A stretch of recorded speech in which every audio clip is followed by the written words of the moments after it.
Hello, my lovelies, and welcome back to Sondering Tarot from here. Hi, hello, and welcome. This is your daily tarot reading for the 18th of July, 2024.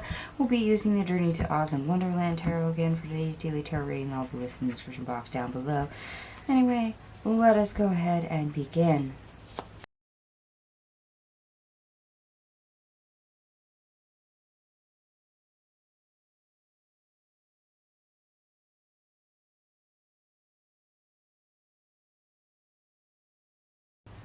Alright, my lovelies, I am back. All your cards are on the table, and there are many.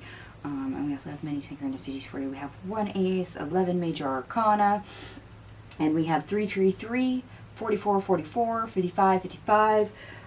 We also have 777 as well as 10, 10, 10 showing up for you.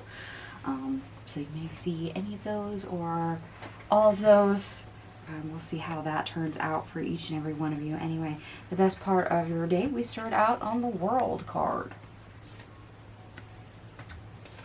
The Emperor in the reverse. Death. The Empath, which is an additional card in this deck. The Five of Pentacles in the reverse. The Five of Wands in the reverse.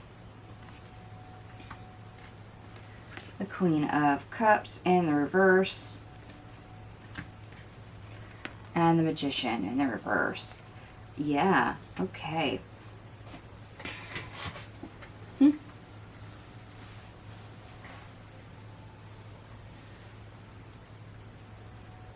So either when it comes to completing things or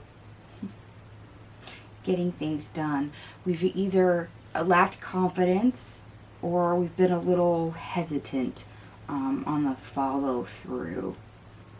And we're realizing this, that is what needs to change.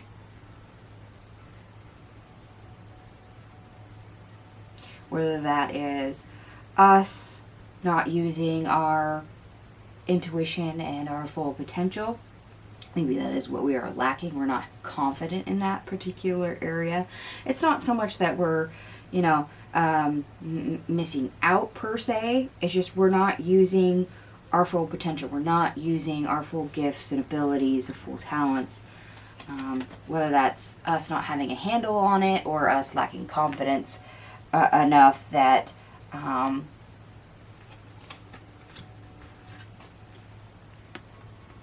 we are falling a little short in the realm of utilizing it. Okay, so that's a decent revelation to have. I mean, the overall thing, if we're not quite as, independent or brave and bold and daring as maybe we should be, but knowing that that's what needs to change, Death card, is still a good step in the right direction.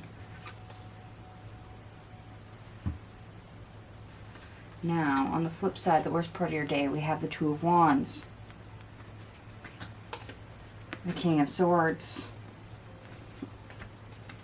the Seven of Cups, and the Knight of Cups.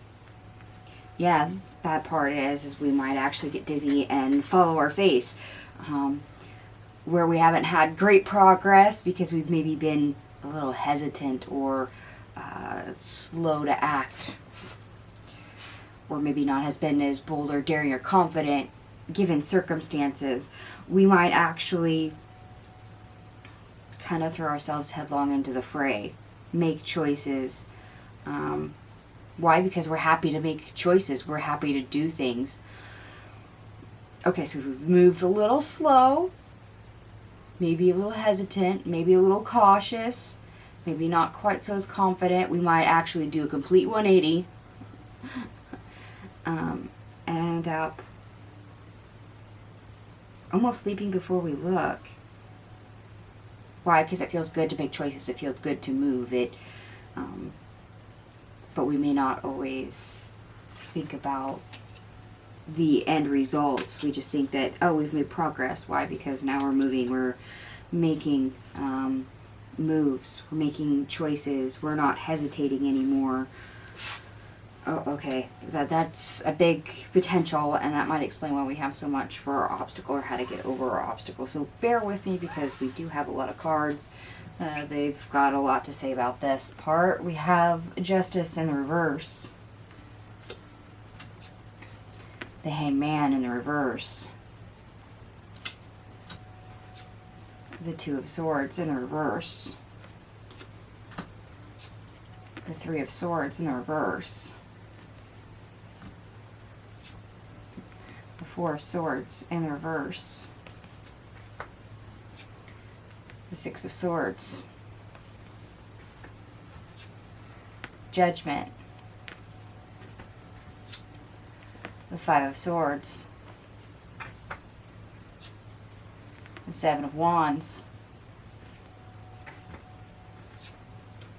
The Ace of Pentacles. The Five of Cups. The Ten of Swords in the reverse. And then we have the King of Wands in the reverse. The Ten of Wands in the reverse. Seven of Pentacles in the reverse. The Hermit in the reverse. The Eight of Swords. The Three of Cups in the reverse. The Wheel of Fortune in the reverse. The Page of Cups in the reverse. The Four of Cups in the reverse. The Eight of Wands in the reverse. Empress in the reverse. And the Four of Wands. Okay. Is there a need for change? Yes. You know, we realize this. We know it, and we know we have to start making choices, especially better choices. And we should actually start tackling that. Does that mean we need to be reckless and just make choices for the sake of making choices? Or throw caution to the wind and make choices heedlessly? No. We're simply learning to make choices and hopefully take a little bit of risk where we're called to, when it's needed, when it's prudent. So, in areas where we know we've been struggling for some time, so things that keep coming back around, that haven't been changing, that's where we need to realize there's opportunities for a new choice to be made, a new direction to be had, that we can actually apply this to. Now, they really don't want us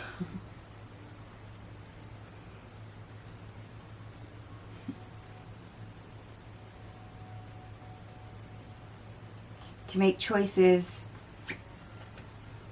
out of that stagnation, the disappointments. So if we're making choices based on emotion, that's not the right action to take to resolve things.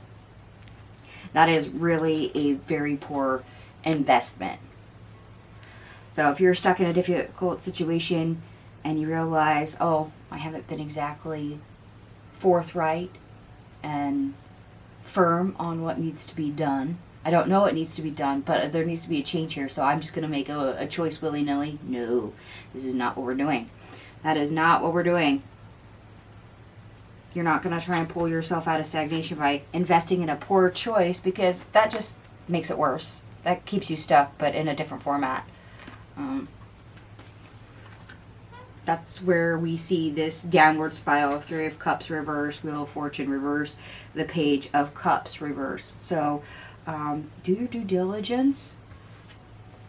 Think before you just start making choices willy-nilly. You know, we can't just always fly off the handle and throw caution to the wind. Is it prudent for us to sometimes take risks? Yes. But that's with some caution, but also enough knowledge and support to kind of back that up. So if you are missing that and you are just using your emotional cues to make choices, it's not going to turn out so great. So this is where we really slow our roll, adopt the slow and steady wins the race more often than not approach, and make sure we have what we need before going forward, before actually instigating a choice. And also, I would say beware of those that are going to try to force you to make a choice.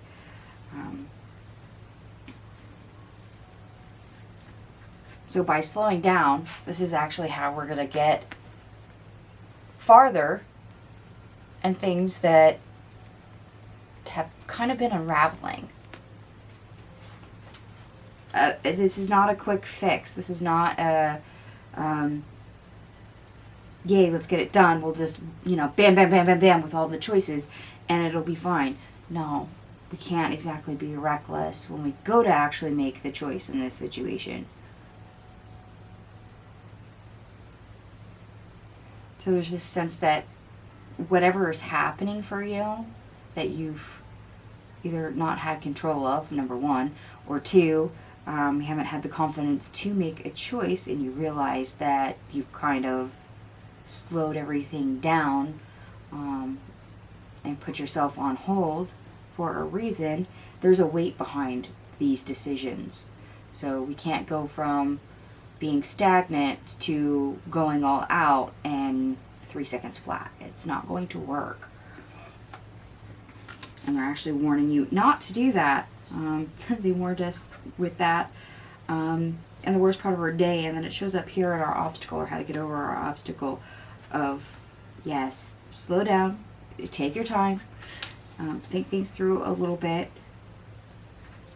Make sure you're not just doing changes and moves just for the sake of changing and moving and to make a choice. No. I mean, anyone can make a choice. We can make choices upon choices just for the sake of making choices. Does that necessarily make them right or correct? No. So this is where I say be more prudent, be more selective, do your due diligence before you actually start making changes. Know what is necessary, the what, where, when, wow, and hot, why, before you actually do that. Like I said, this carries a weight behind it. Okay, interesting. Anyway, I did add up all your cards. Everything here, believe it or not, adds up to 240, which is actually quite high, but we have a high number of cards, so that explains it, which also reduces to 6, which is a temporary opportunity.